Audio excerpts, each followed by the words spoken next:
নমস্কার বন্ধুরা, শুভ অষ্টমী। আমি সোমা বলছি। আশা করছি আপনারা সবাই ভালো আছেন।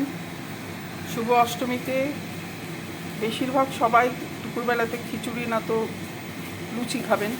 তার জন্য আমি নিরামিষ তরকারি করব, লাবড়া।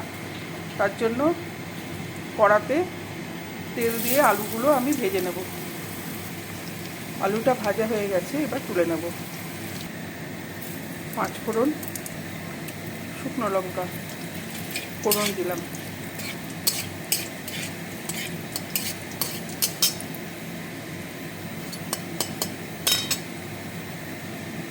আদা বাটা, জিরে গুঁড়ো, সামান্য লঙ্কার গুঁড়ো, হলুদ দিলাম, লবণ দিয়ে দিলাম, চিনি দিলাম।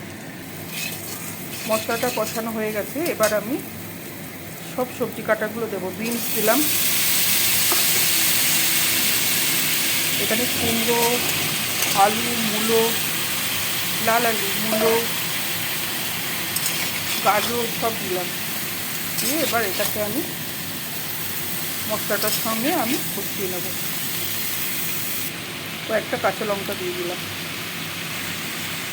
ঢাকা দিয়ে কম আঁচ করে এটাকে ভাজবো। আমার আলু কুমড়ো সব সেদ্ধ হয়ে গেছে। আমার তৈরি হয়ে গেল অষ্টমীর দিনে ভোগের সঙ্গে খাওয়ার জন্য লাবড়া। রেসিপিটা কেমন লাগলো অবশ্যই জানাবেন। ভালো লাগলে আমার সাথে থাকার জন্য আমি আপনাদেরকে অনুরোধ জানাচ্ছি। নমস্কার।